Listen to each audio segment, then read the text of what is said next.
I definitely think that each group is probably seeing their 20s, 30s, 40s, 50s differently, way differently than before. People are changing careers later in life, and starting businesses and doing all these amazing things, adopting kids, whatever. And they're starting families later in life. Yeah. So welcome to another episode of Love, Growth, and Narratives. I'm Frederick. And I'm Tiffany. And today we want to talk a little bit about the aging process and how we're going through it and how our parents went through it and things of that nature. But I want you to stay tuned until the end because we're going to reveal the two winners. We were going to have one, but now we have two winners of our contest back from episode 50 about commentary on how not judging a book by its cover or how you were judged and things of that nature. So do we have anything else to talk about? No, we just need to get into it. All right, here we go. All right, so this topic kind of came up because, you know, my birthday is coming up in about another week and turning 54. And I was thinking about, you know, when I was younger, you know, I looked at people in their 50s and I was like, wow, you're old. And hey, for all I know, people in their 20s and 30s probably looking at me that way, like, man, you're old. But for me, because of, you know, the way I've lived my life, I actually feel better in my 50s than I did in my 40s and even in my 30s. You know, and so that's what kind of, you know, brought that out. You know, in terms of you, do you feel about the same or how do you feel as opposed to your 40s and 30s? Well, honestly, in my 40s, I felt younger than I ever felt my entire life. In your 40s? In my 40s. Okay. Because at the age of 40, I decided to lose weight and I lost 128 pounds and I became this workout guru and exercise and eating and all this stuff. And I would say I felt better because I could do a lot of different things with my body and I could live on very little sleep. Just energetic. I just felt more of who I feel like I was always supposed to be. I can say in my 50s, even I put the majority of the weight back on and I've gotten off about 36 pounds so far. Yay. But I do not feel as energetic as I would like to. I've never been really a high energy person, but that period in my life did help with the energy.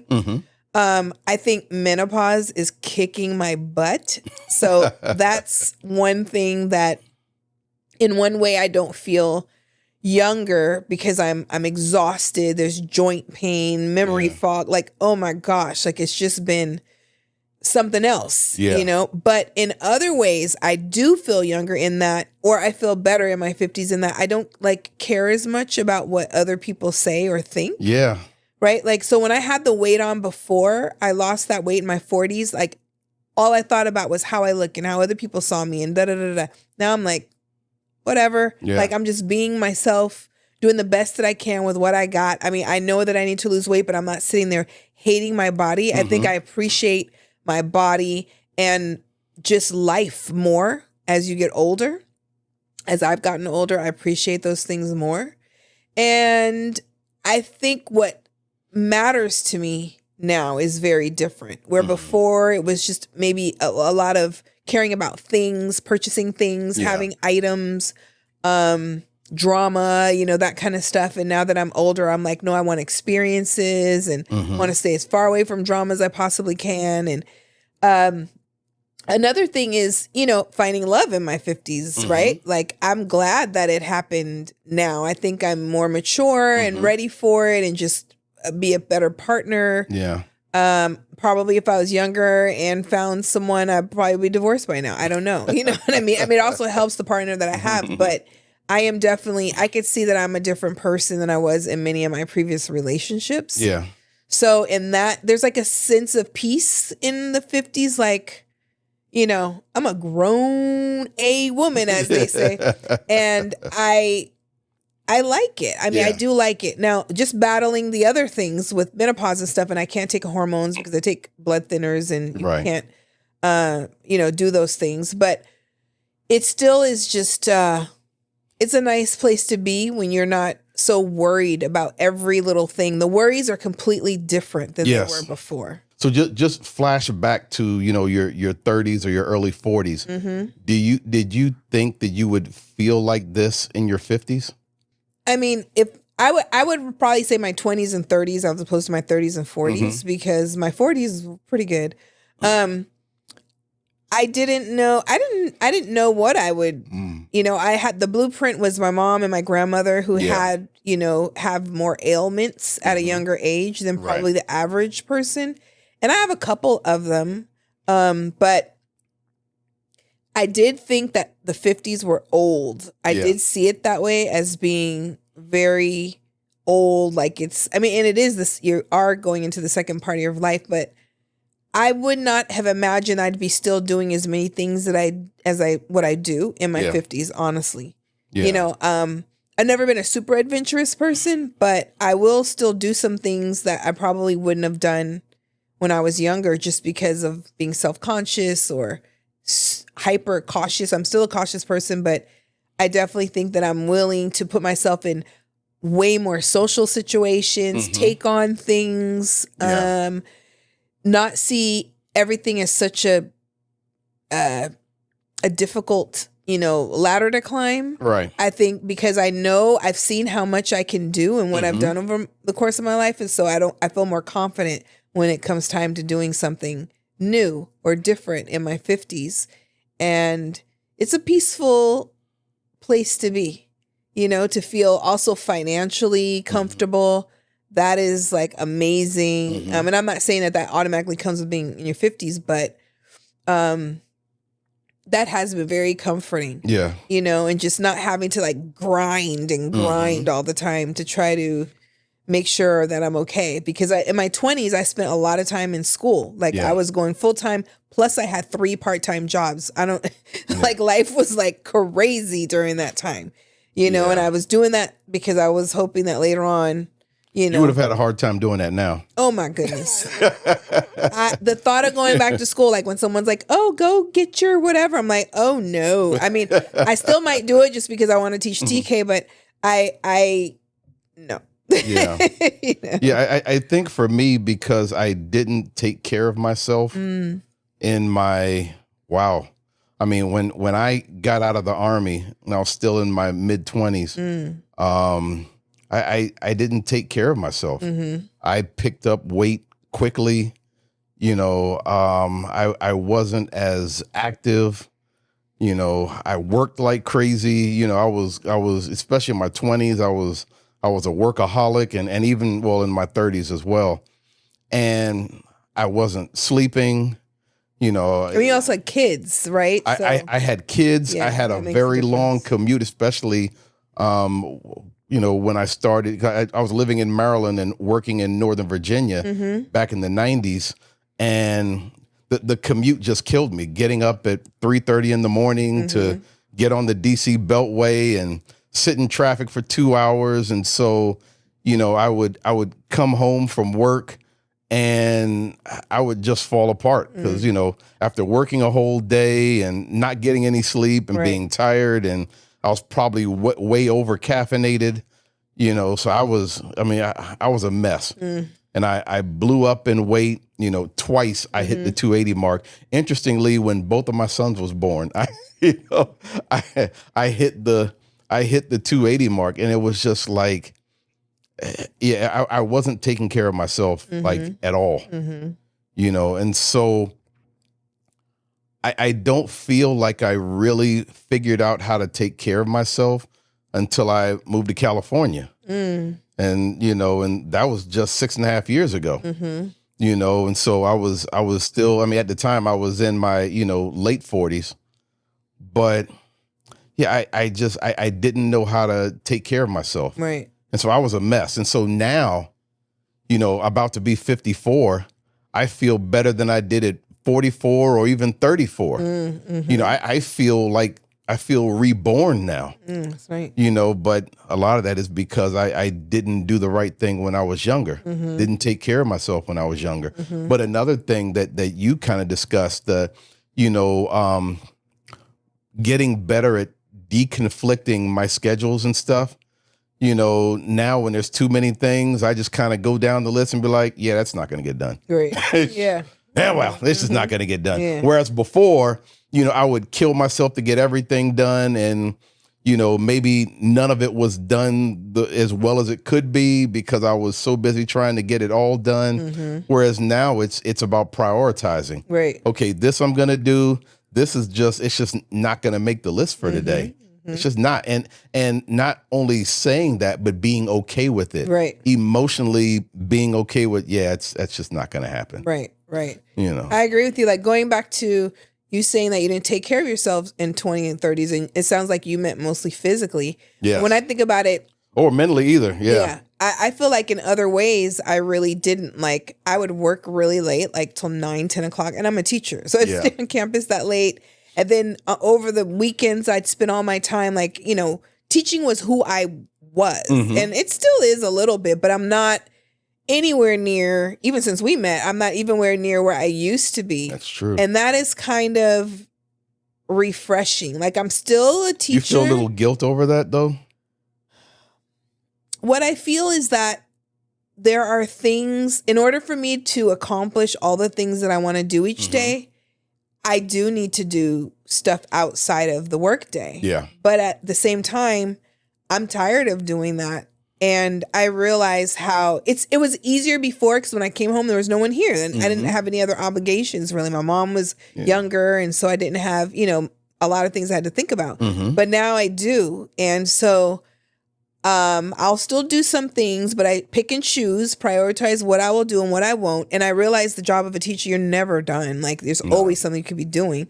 So I just have to do the most important things, or I'm just in the morning, I'm quick and scrambled in the morning and get whatever done. But I just cannot, I cannot do this every day where I'm staying late and thinking about work when I get home.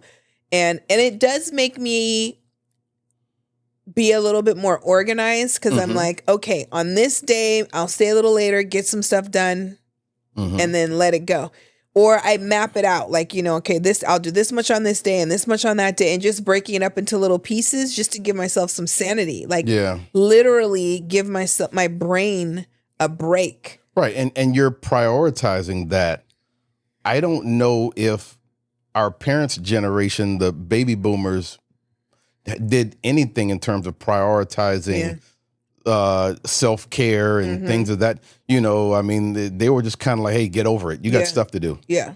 And I would say we spent the first half of our life like that, just mimicking that, right? But then we got the idea, like times have changed and people were like, wait a minute, self-care, prioritize yourself, your family, your social life. Like you get this one life.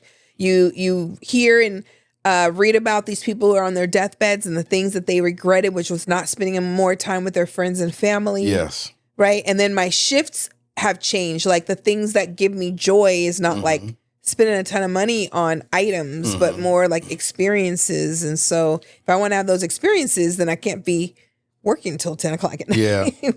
Yeah. And even though I feel like we are in better condition than our parents were. I was reading a study the other day that was saying that Generation X, which is us, is actually in worse mental condition, as well as we're more susceptible to cancer, to obesity. Well, the obesity part makes sense because we, on a day-to-day basis, are probably less active than our parents were at that age because, of course, we have the comforts of, the internet and all those different types of things. And our parents, when they were in their 50s, which would have been back in the 90s, they weren't sitting around staring at Instagram. So right. And I also think it's the quality of the food. It is. What's in the food is very different, even in our lifetime. Yes, right? it is. And the access to the food, like it's on every single corner, right? And then just the sizing, the portions. Size, right? Everything just got out of control. Yeah. You go to some of these restaurants and you're like, how am I supposed to eat all that? Right, right. I mean, thank you, but wow. Yeah. So that impacted a lot, you know, the difference between our growing up and our parents and us. But another piece of that was because at least, the way I was raised was you finish everything on that plate. Absolutely. And so when you go to that restaurant, you got that huge plate. You're just thinking, okay, now how am I I got to finish it. Yeah. But now, luckily now I'm kind of like, give me a box or whatever. Right. But before it was like, no, I got to finish everything on my plate. So I think that we've figured out a lot of things. And so even when the study was saying that our generation is more depressed and stuff like that, I kind of wonder if it's because we talk about our mental and emotional difficulties, whereas our parents' generation did not. So maybe it's not that we're worse. It's just that we're more known. Yeah, we're talking about it. Whereas, with our parents' generation, I remember when I first told my father, this is many years ago, that I was going to therapy. He was like, therapy? Yeah. What do you do therapy for? You don't need no therapy. Right. We don't do therapy,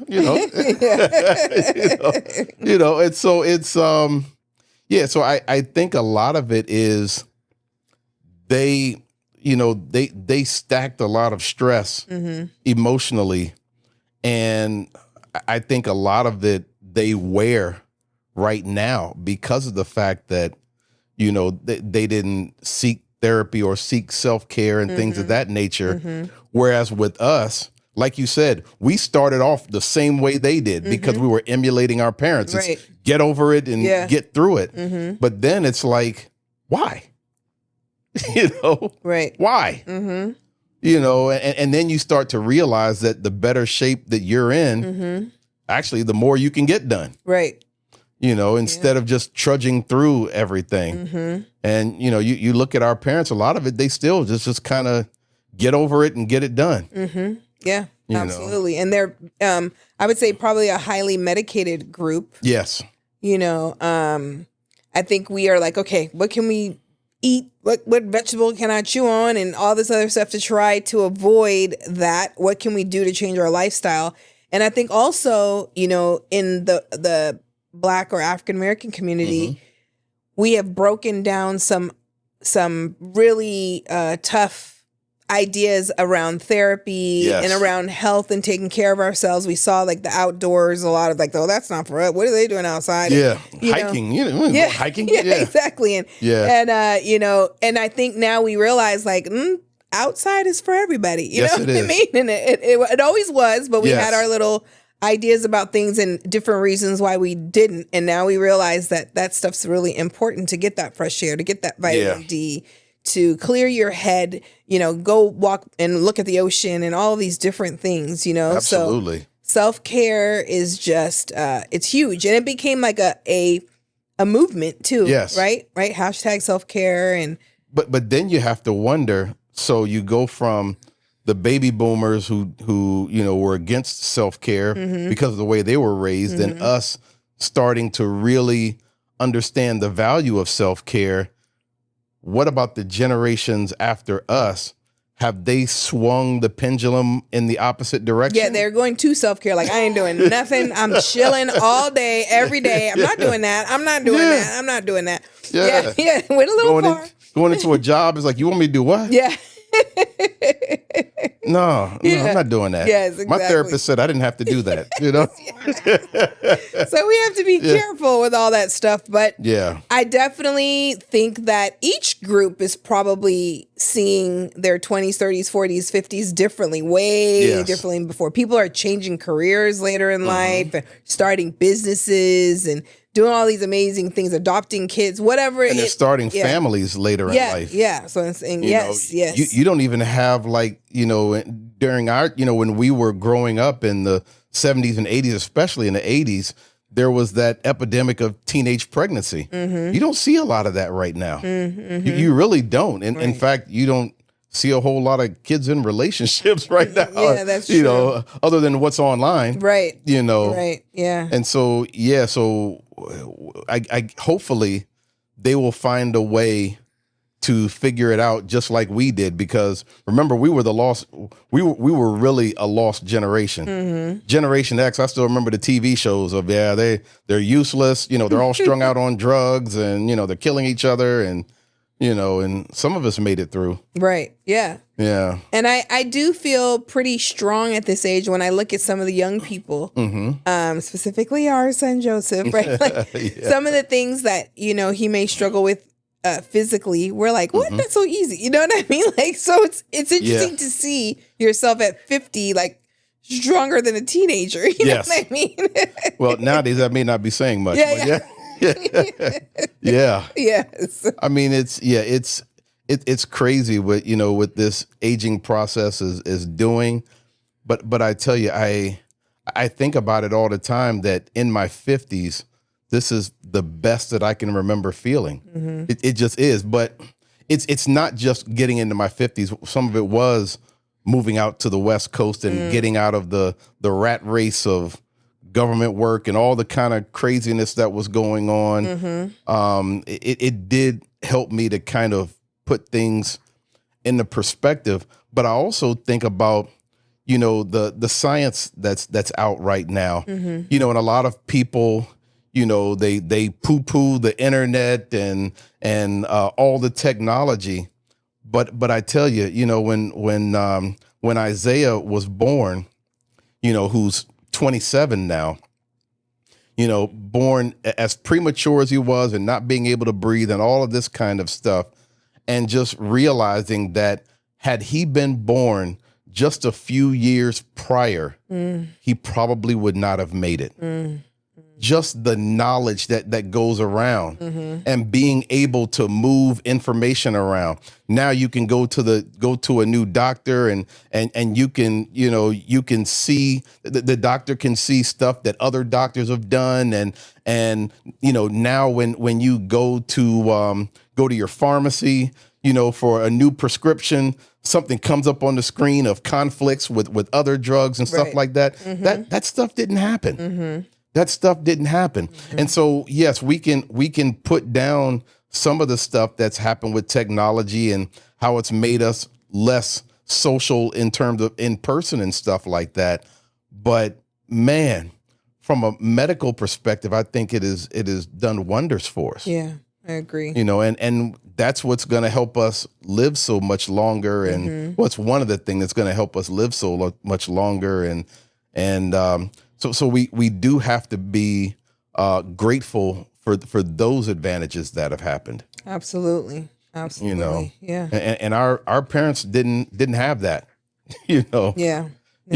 And unfortunately, some of our parents are still of the mindset of, I don't like doctors and hospitals and I don't like any of that stuff. And, whereas I don't really see that as much with people our age. We're willing to go to the doctor. Right, we are. And we are willing to do our own research to, be an advocate for ourselves. Yeah. I think before it was like what the doctor said and, you kind of didn't cross over their paths too much. Yeah, now we're using Dr. Google right now.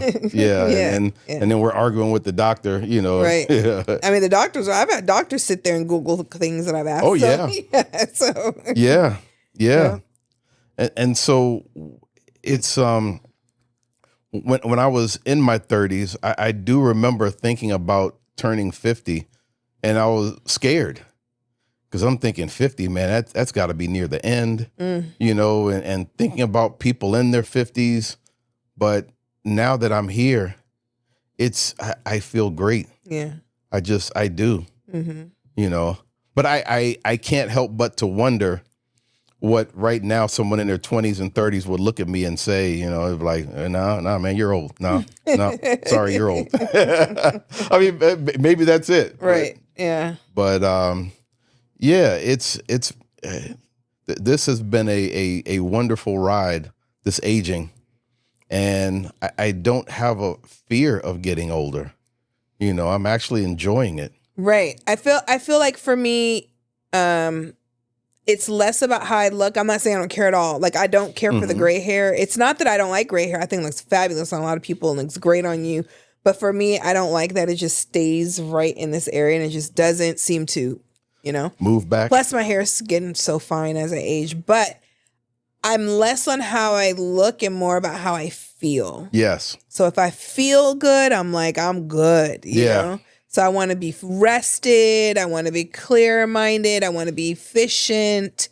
Those are the things that are really important to me as opposed to just how I looked. And that's the big difference from the 40s to 50s, even though last time when I lost the weight, it was all about aesthetics. Like that was number one. Yeah. The only time I really focused on how I felt is when I did this challenge where I didn't have any added sugar. And I did that for 30 days. And that does make a huge difference, I have to say. No added sugar. You do feel very, very different. Yeah. I would love to do that again. I'm not disciplined right now. Right now, it's just like, how do I feel? I don't feel like doing it. I'm not doing it. You know what I mean? Yeah. But it feels good to think about that, like to consider how I feel, because before I would just move and I didn't really think about how I felt. Oh, I'll worry about how I feel later. I'll sleep later. I'll whatever later. It was just like, move. You got to move and keep going. And now it's more like, let me sit back and enjoy life. Like, and I'm telling myself that I need to find joy every day or multiple times a week and not wait for the weekend or wait till the break or wait till the summer. That joy is now and it's today, and finding it in the smaller moments where before I wasn't really thinking like that. Yeah. And even if I was having a lot of fun, which I was in my 20s, I don't know if I even appreciated the fun in the moment. No, you know what I mean? Like probably didn't. Yeah. So now when I do something that's joyous, like it has a different meaning to me. It adds a different, layer to my life. Yeah, and well, at least for me, I've had to actually stop myself, because I didn't have I wasn't really into gratitude back then. But now when things happen, I have to stop myself and say, wow, that was great. Yeah. This is awesome what's going, and try to allow myself to feel joy. Whereas before, everything was, hey, what's next? Yeah. Yeah. What's next? Right. So it is like, because now you want time to slow down a little bit before you're trying to grow up, and I want to do this, I want to do that, and I can't wait till XYZ, and now it's like, okay, let me just relax. Yeah, I mean, especially sometimes we get like Joseph will come in and say, I'm bored. And, we're thinking, bored? That's awesome. Yeah. What I got to do to get bored? I want to be bored. Right. Yeah, yeah. So living more simply feels better now because we're just on high alert and anxiety with all the things that are going on and having information constantly coming at us. So yeah, you have to just live your life differently if you want to be more relaxed. You could work out all day long. Like that's what I discovered. Like I worked out and I was thin and fit and people noticed it. They knew right away, oh, you work out by looking at me, but I still was not, my mental health was still not where it needed to be. And so even though I put the weight back on, I feel so much better about who I am and about life than worrying all the time. Like, am I big enough? Am I small enough? Am I, it's the number on the scale perfect and all of that kind of stuff, and just kind of being obsessed with the lifestyle instead of just having it be one part of me. So I know you don't like this word, but I feel more balanced now. I'm not like just going so crazy in any particular area. And so that just brings me a sense of peace, which I need during this menopausal road. Yeah. Yeah. Yeah. So that's one of those ways where I'm just happy to be a man. Yeah. What did Frazier say that one time in the show? He said, I don't make the rules, I just enjoy them. It's like, I can't imagine menopause. I've seen it in you times being in the car with you where you turn the air conditioning down to low, LO. And then like 10 minutes later, you're turning it up to 85 degrees because I'm freezing. Oh, I'm hot. I'm freezing. I'm hot. It's like, oh, come on. Yeah. And I'm just sitting there like, wow. It's a wild ride. It really is. Yeah. Yeah. Well, hopefully at least that part will end for you soon. Yes. You'll see the other side of it. Yeah. But for right now, it's wonderful. The aging process has been wonderful, and it's getting better. And having someone to get older with makes it so much more wonderful. Mm-hmm. And, so a lot of it is, the work that we've done on ourselves, when we were younger, so that we could get to a point where we could appreciate each other Mm-hmm. and have a successful relationship and stuff like that. So, Mm-hmm. I think we put in the work. I mean, we're still putting in the work. Yeah. But I think that we're really enjoying the fruits of that previous work, and so, all of those things. Yeah. The ability to say no, Mm-hmm. it is so much better than I ever thought it would Oh be. my goodness. It really, I would always read that for, throughout the different stages of my life, but it was like, it's so hard. And Yeah. I don't know. I thought I couldn't do it. I don't want to be that person that's always saying no. But now it's like, oh my goodness, it is freeing, especially if you're a people pleaser. Yeah. It is just Absolutely. so freeing. And knowing when to say yes to the more important things. And it's not just, like I said before, it's not just saying no, but it's emotionally being okay with it. yes. Because it's one thing to say no and then you spend the next few days Yeah. and regret, I should have. Right. No, but now you say no and it's like, Yeah. dodge that bullet, know. Yeah. Exactly. It's a wonderful feeling. It's a wonderful feeling. It is. Yeah. So, I wanted us to have this discussion, but I also, before we let go of this episode, we wanted to announce the winners of the contest from episode 50. So appreciative that people jumped in and gave us comments and things to read and to think about. But for right now, the winners of this contest, and we will get in touch with them and make sure they get their Amazon gift cards. Yes. The winner is, one of them is Jakin-S1L. Okay. Yeah. And Congratulations. yes. And the other one is Subscriber Goat. So thank you to everyone who did give us a comment. That was a wonderful thing. Yeah. You got anything else before we let this go? No, we just appreciate you for listening to the end, and anyone who listens to the end or even parts of it and come back to it, we appreciate you. Our numbers continue to grow, and we people are reaching out to us wanting to be on the show, and we're being inspired by people that we see and we want them on the show. So thank you so much for sticking with us. We're really excited about where this could take us. Yeah, and we are going to have guests. It's just the process of taking all of this apart and then moving it. So Yeah. and setting it back up. So Yes. which is a lot of fun. But we will be doing that. But for this episode of Love, Growth, and Narratives, I'm Frederick. And I'm Tiffany. Thank you so much for tuning in, and we will see you next time. All right. Bye-bye.